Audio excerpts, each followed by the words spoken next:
You could fill an ocean liner with the number of people who come to the Statue of Liberty each day. It is the most photographed monument in the world. A vision of America overlaid many times. Yet, still another tries, looking for what has not been seen. Peter B. Kaplan maneuvers his camera on a 17-foot pole, while an assistant snaps the shutter from inside.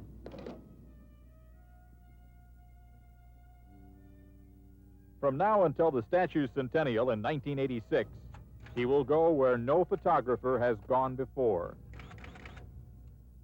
Every time I go into the arm, sometimes it can be cruel as hell, and other times it can be just as beautiful. I've been up there at sunrise, and 3-4 minutes, and I've almost lost my fingers. Going up hand over hand, and all of a sudden the wind shifted, and that whole arm just went like this, and my stomach just went zoop. The winds are just unbelievable. I don't know how she stood 100 years. Wind and water and salt and time have taken their toll. Rivets are rotting out. Liberty's dress is folded with rust. Now, this is the hole that I saw before. The statue will soon be closed for renovation. The sale of Kaplan's pictures will help pay for it. Oh, my God, you can see all the way down to the foot. This is somehow fitting. When Liberty first came from France, it was the nickels and dimes of 1 million immigrants that put her in her place. She has lasted because a young French engineer figured a way to hang each copper section independently, so none would weigh on its neighbor. The young man was so successful, folks in Paris asked him to build a tower the same way. Mr. Eiffel said he would. Liberty was a gift of Frederick Bartholdi. He fashioned the statue's face in the image of his mother. The arms were molded after his wife's, and he found the soul of us all.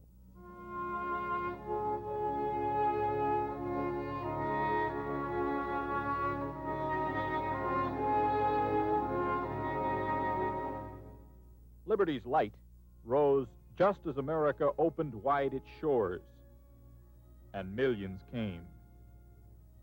8 out of 10 of us today have ancestors who first saw America here. They journeyed a troubled road, dreading the darkness. They passed a gentle mother who held up hope.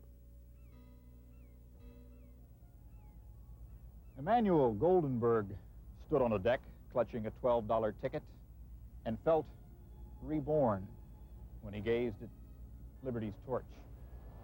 The year was 1903.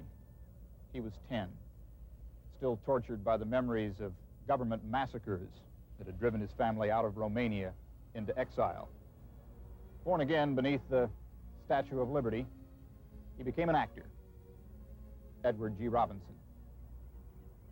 Not every immigrant found success, but the wilderness beyond that torch was part of their geography of hope.